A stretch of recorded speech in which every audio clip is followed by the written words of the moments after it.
22 साल हो गए, परंतु जो 15 साल की सरकार थी उसने किसानों को नस्तानाबूद करने की पूरी तैयारी कर ली है। इसी का परिणाम है कि आज मंडी जो है जीर्ण शीर्ण हालत में है।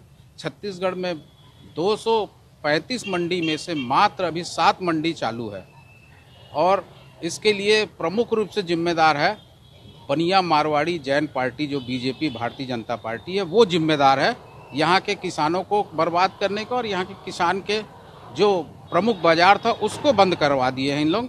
आज छत्तीसगढ़ में बाजार नहीं है।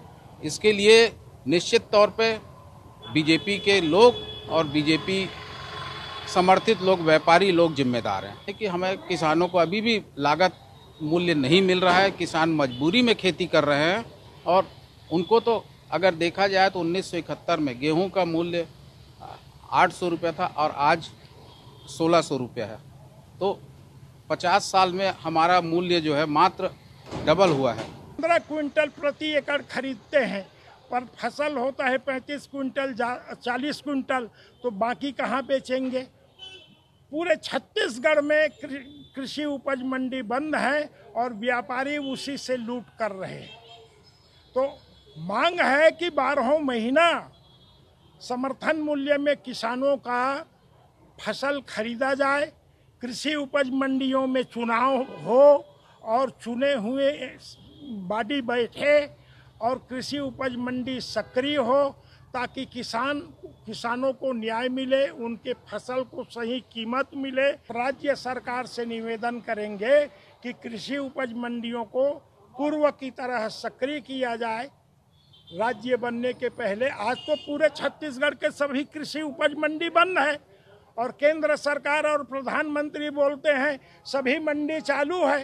तो मुझे ऐसा नहीं लगता कि ये प्रधानमंत्री को सही जानकारी है। धृतराष्ट्र के औलाद जैसे बात करते हैं। आकर देखे छत्तीसगढ़ में कौन सा कृषि उपज मंडी चालू है और किसान सड़क में लूटे जा रहे हैं, उनकी फसल पानी के मोल बिक रहा है।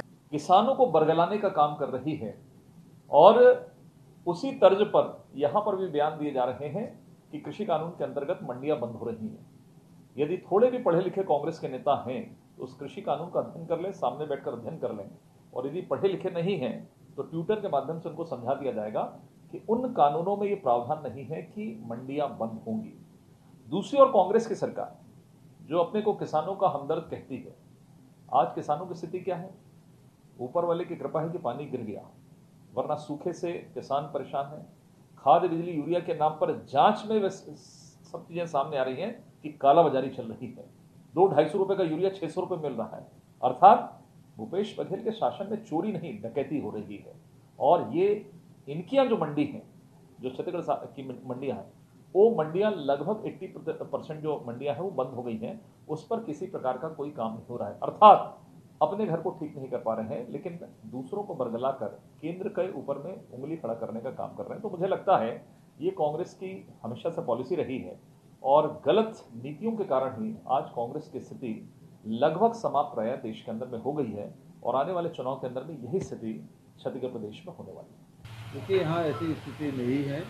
हमारे यहाँ तो जैसे राहुल जी ने कहा कि मंडियों को विकेंद्रीकरण करना चाहिए। हमारे यहाँ तो जो पुराने सरकार में जितने धान खरीदी केंद्र थे उसके हमने 1.5 गुना कर दिया और जितने धान खरीदी केंद्र है सबको सोसाइटी बना दी।